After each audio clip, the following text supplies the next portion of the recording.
Orange Theory Fitness has locations all over the greater Baltimore area. Go to orangetheoryfitness.com and learn how you can benefit from their unique, one-of-a-kind workout.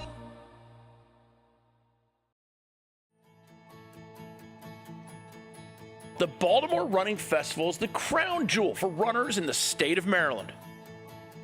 Every year, tens of thousands of participants come to challenge themselves against the course. Orange Theory Fitness chose to shine their spotlight on some very special participants. Let's meet Marilyn Bevans. It's given me the opportunity to do a lot of things I wouldn't have done. I've got to travel to Germany, Japan, all over the United States to run. And now with the Black Marathon Association some years ago, I got to even to meet and greet more people, encourage running amongst all kind of ethnic groups, and it's great to be involved that way still. But I just enjoy the camaraderie also of the people I get to run with, and just enjoy the experience with them and have that time to run with friends in a relaxing way. As time progressed over the years, we got more women involved because at the beginning, you went to a race, if they had a women's division, there was one prize. After a while, as things progressed, they had more prizes for women. We had more women running, and then we started getting women's running apparel and shoes and things they didn't have before. Now women can be women and be athletic. They can be beautiful and be athletic. People accept them as athletes. I didn't have any coaching. I did it all on my own. So I wish that I had somebody that was a coach, an experienced coach in distance running. So to me, show up as a distance runner is like, well, go run a mile. I was on a rec team for a while, and they would say, go run a mile, and that was it. That was my workout, because nobody knew. And not being disrespectful, people just did not know.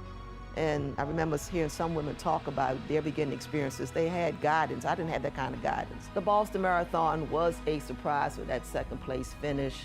That course was supposed to be a very difficult course, but as you run the Boston Marathon every year, you realize Heartbreak Hill is not much of a hill. After running in Baltimore, Maryland, or other areas of the country where it is hilly, it is not that bad.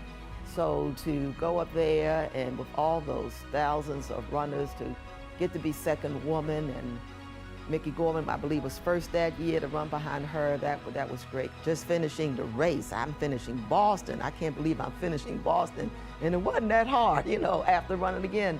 The Baltimore area of all the hills, it wasn't as bad as I thought it was going to be, and it was promoted at all Heartbreak Hill, this, that, and the other. And when I said, well, where's Heartbreak Hill? And the guy finally said, we're on it now. I said, what? And started running up the hill quicker. So finishing and placing second, that type of race with the competition was something that I just always will cherish. The first marathon I ever ran was the first Maryland Marathon in the 1970s. And it was exciting. It was a difficult course, but we didn't know that because it was the first marathon. It had a lot of hills, but we just took it for granted. We accepted it. We did not decide that it was a difficult race. It was the first one that Maryland had, the first marathon. And I got to work with a lot of the Baltimore road runners, and the gentleman had me come out, Joe Holland, and run with the men. He would say, Marilyn, come on out and run the easy 20, 22 miles with us. And that's how I got ready for my first Maryland Marathon, and it was exciting. I'm glad I finished it. It was a great experience. I didn't expect to win it. When I did, I believe I was jumping up and down, and some people didn't like that. Why are you jumping up and down like a little kid?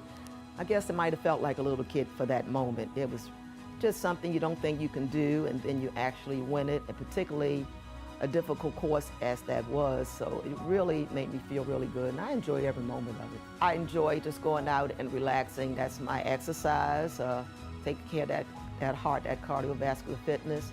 Gives me a chance to relax and think over things and just stay calm. It's a good way to start the day, and that's why I still do it. I also coach high school track and cross country, and I just like being around the kids and helping them maybe get some of the joys that I got through running and experiences. The honor of coaching somebody like a Vinciotti. He ran with us a few years ago, and he placed second this year at NCAA's National Outdoors. And he was a great kid on our team and a great leader. And to see somebody that you had a little bit of time to work with go to college and be a national champion just is something wonderful. And I had a Christy Jones who went off to college, wound up being a national champ indoors, and I think it was the 3,000. So to be able to have the honor to experience working with those type of athletes is just something you just kind of cherish and remember. They are good, loving people in Baltimore. They're people that want to keep up their homes and raise their kids and educate their kids and have good schools. And we have a lot of people in churches and schools and teachers and people in this community that try so hard. And that's why I stay in Baltimore. I want to continue to live and die in Baltimore. We are blessed in Baltimore City. We're known for a lot of parks. And secret, you can go down to Fort McHenry and run around. You can go to Patterson Park, Montebello Lake. Drew Hill Park is beautiful, and beautiful communities to run through, and good areas with caring people. See our city. Go down. We have Fort McHenry. We have that history. Go down and see Fort McHenry, where we started the Star Spangled Banner, where it was written in this city. Go see the place. Go to a game. Go to a Ravens game or Orioles game. Go out to our zoo. We have a wonderful zoo. There's so much to do in our city. Give us a shot. Come on and stay a little bit longer. Please keep the good Lord in your life. God first and everything else is second.